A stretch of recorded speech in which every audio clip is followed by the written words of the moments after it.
Hi Hi guys! So this is Revathi Nair. She's a freelance model and also my best friend. And this is Vaishnavi and she's an agency model. And today we are here to talk about all of our modeling experiences, and we're going to be absolutely like candid about it, like no filter kind of a thing. So you can expect, like the real things that we go through, and all of our real experiences, what goes behind like all this glamorous life. We both have started our modeling careers very randomly, and she has actually started before me. Yeah. So please tell them, like, how did you become a model? Okay, so modeling was like never an option for me. Like I never thought also like I'll be doing modeling, whatever. So I was very like tomboyish kind of a girl previously. So then I joined BMM, that is mass media, bachelor's in mass media, and also she was my senior. So so I joined mass media, and then I had a lot of photographers as my classmates. So they used to ask me to pose for their like projects or feed or whatever. So by posing for in front of them, I started like doing part-time modeling. I started my career. You can say that like I started my career like that. Then I started posing for a lot of brands, but that was part-time. And then I started working for a reality show, like behind the camera. I was in a creative team, and then actually that was my like turning point. Turning point of my life. So I used to get paid. So the thing was, what I used to get paid, like behind a lot of hard work and a lot of struggle and everything. What I used to get paid, that was not like worth it. Like, and what I used to get paid in being in front of the camera, like be it part time also, I used to get like more. That was, and I think even appreciated. You got like more appreciation as a model. Exactly. Also. So that made me like sit and think about it, and that was the turning point. Like, so I decided I'll start my career as a model, and then it happened. Here you are. Here we are. So I think like this thing is like very common in most of the models. Like we don't really intend to be models, but we somehow like get into it halfway. Like even I started as a photographer in I think 2014, and since in lockdown there was no work for me as a photographer, and I had like a lot of photographer friends in Bombay, and they had been pushing me for quite some time that get in front of the camera, and since I had like a knack for the theater and everything, I thought okay fine, I'll just give it a shot. So even I started like somehow just doing collaborations and like free collaborations, of course. And I think like it's like a common thing between most of the models that we don't really intend to be models, but we start like accidentally. And because when I started very accidentally, like there was this phase during the COVID lockdown when I didn't really have anything to do as a photographer. So I started off my career as a photographer in 2014, long time ago, I know, but of course like I didn't have any work during the lockdown, and since I was a photographer, I had a lot of photographer friends, and they were like, Vaishnavi, come in front of the camera, it's time you should do this. So I thought, let's give it a shot. Fine, anyway I didn't have anything to do, and I did a few shoots, like collaborative shoots, unpaid collaborative shoots, and an agency just approached me, asked me like, would you like to join us as a model? And I joined them back then, since I thought they would be better like to guide me and train me. They were giving me training and everything, so I thought that was like a better way to take. So like she started as a freelance model, and that is how I started as a agency model basically, because I started off with an agency. Right. So Revathi and I, although like she's a freelance model and I'm an agency model, we've still had like almost similar kind of experiences, and even if like we've had different experiences, they have been like, they've taught us a lot of things. Yeah. So why don't you like tell everyone how were your starting experiences as a freelance model? Yeah, as a freelance model. model. Yeah. Like the bad ones, you can Bad just go ones. for the bad ones first. Okay. You'll get to the good ones. So the bad part of being a freelancing model, I would say that it is a lot of struggle, a lot of hard work. You have to be consistent like throughout. Although whatever the result is, you just have to remind yourself, you have to do this, you have to do Yeah. this. Like you have to push yourself. Push yourself. You Right. you have to give your whole and soul. Like Right.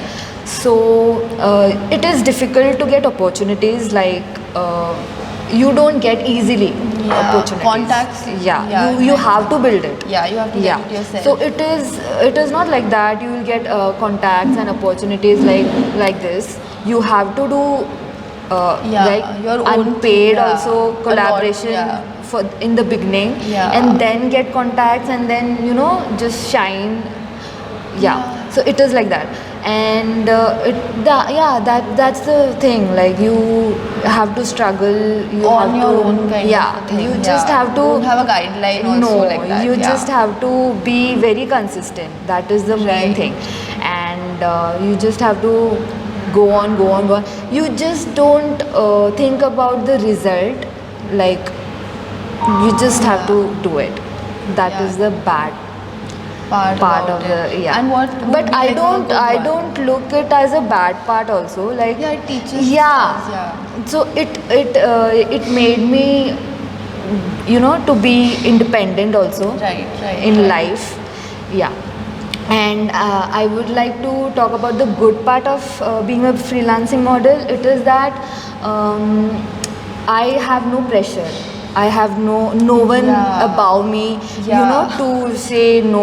Yeah, you're your they'll own call, boss, yeah, basically. they'll Yeah. call and tell me, so yeah, you have the shoot tomorrow, you have to go. Yeah. No, there is no one, Yeah, yeah, so yeah. I have my own opinion, I have my own choices to make and everything like that.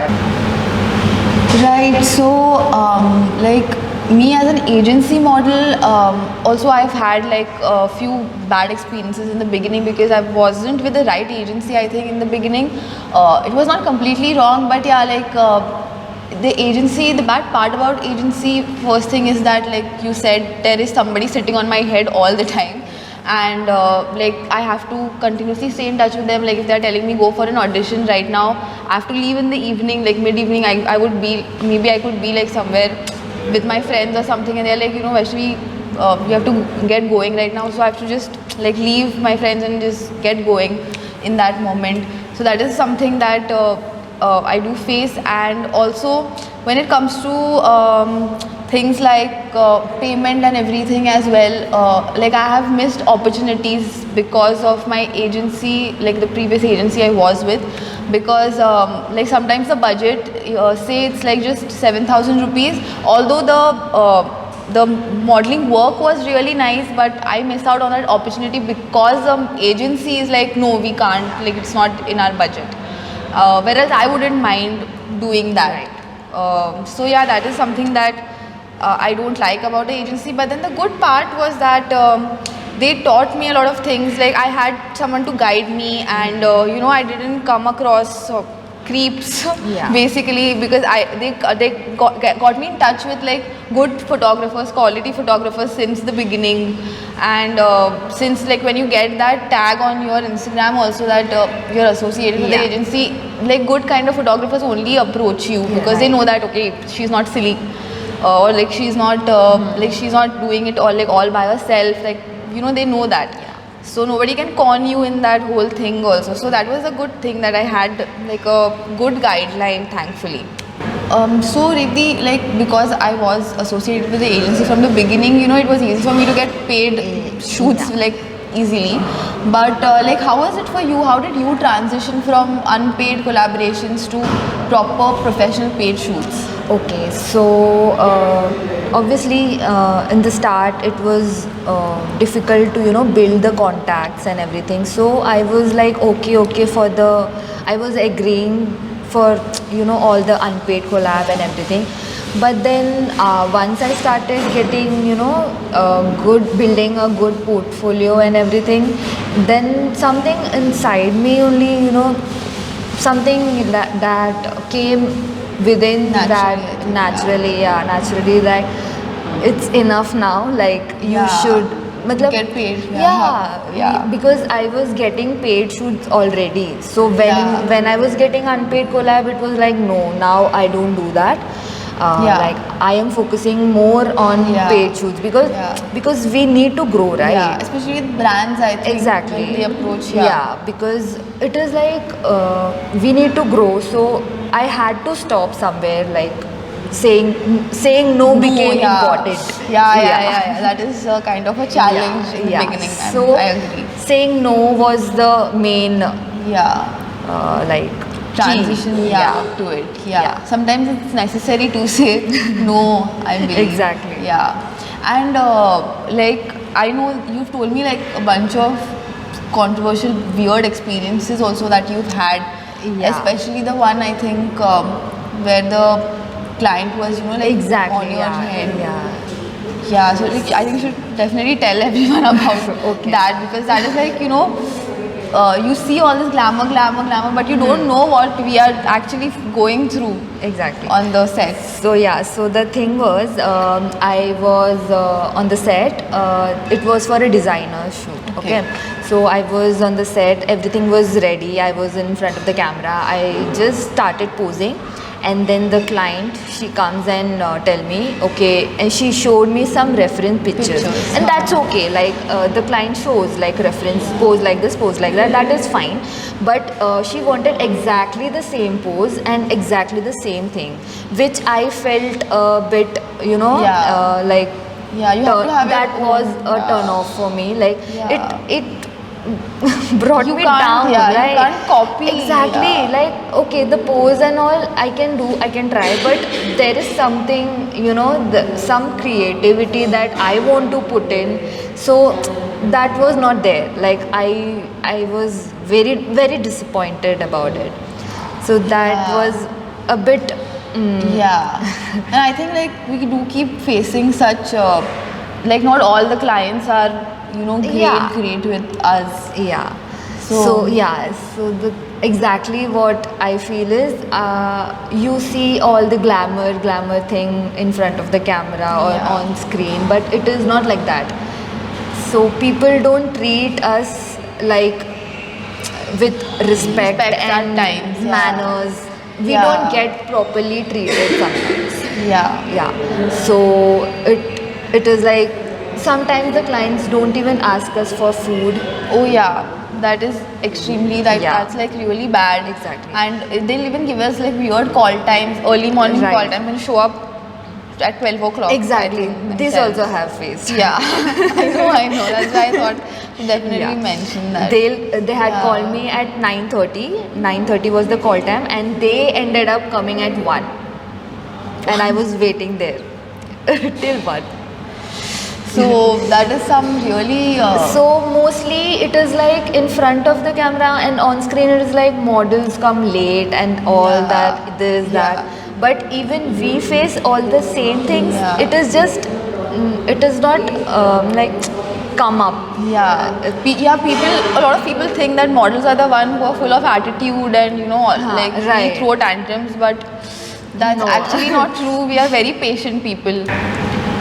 So in my case, like I told you, of course, because of being associated with an agency, I at least thought for a really long time that I did not get approached by any creeps as such. And like one fine day, a really good photographer approached me. Okay, and this photographer has shot